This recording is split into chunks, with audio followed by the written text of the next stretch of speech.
So Anna, thanks for taking the time Yeah. to do this interview. So you are from Vana. Can you quickly introduce yourself and then also the company? Yeah, so I'm the co-founder of Vana. I come from kind of a crypto and AI background. So I first got interested in crypto through mining Ethereum back in 2015 and from my MIT dorm room, and then got interested in AI through some research I was doing at CSAIL, which is MIT's AI lab. This was in 2017, kind of before the generative models had come out. It was just classification and kind of representing text as data.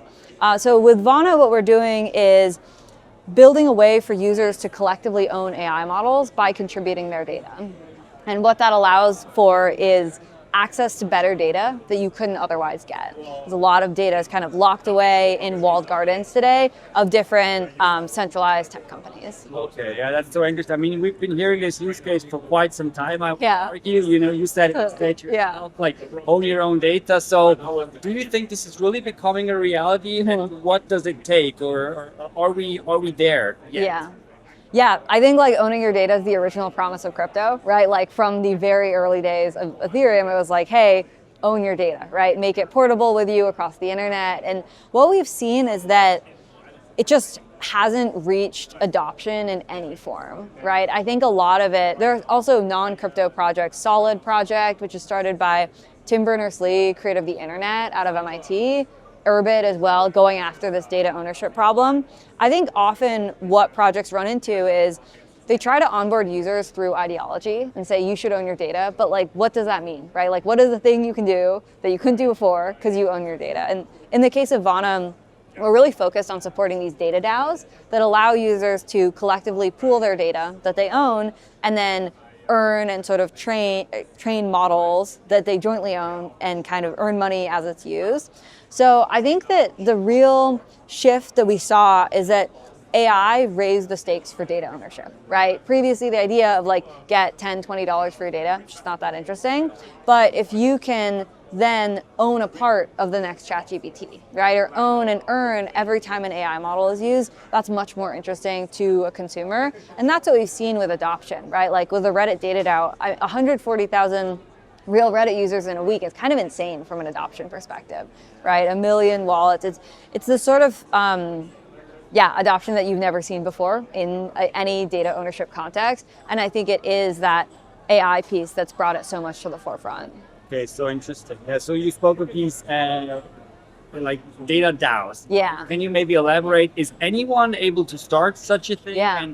And how would I, as a normal person, use Vana? Yeah. So anyone can start a data DAO. It's sort of like building any project on it within a crypto network. So Vana, it's a permissionless layer 1 that's designed to work with private data, focused specifically on supporting these different data DAOs. And we really recognize the value that the data DAOs bring to the network by onboarding data in. So actually the top 16 data DAOs earn a portion of block rewards, right, for onboarding data in.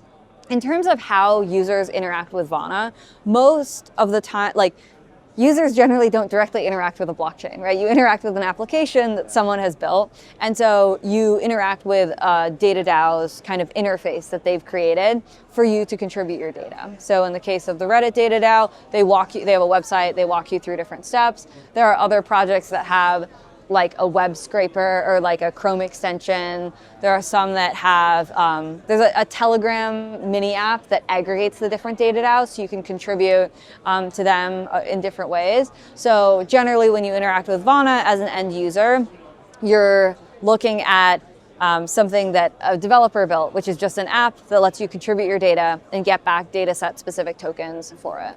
Okay, and these tokens, maybe that's the last question.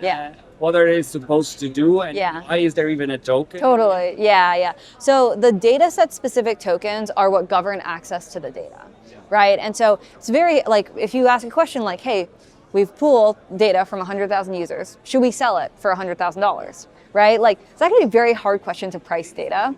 And so the data DAOs vote and make decisions on who can access the data. And I think often with DAO governance, like no one actually participates, you run into all these problems. But what we've seen with the Reddit data DAO is you have a whole bunch of people come in, contribute their data, and then a small number of people stay around and kind of manage that data down the line.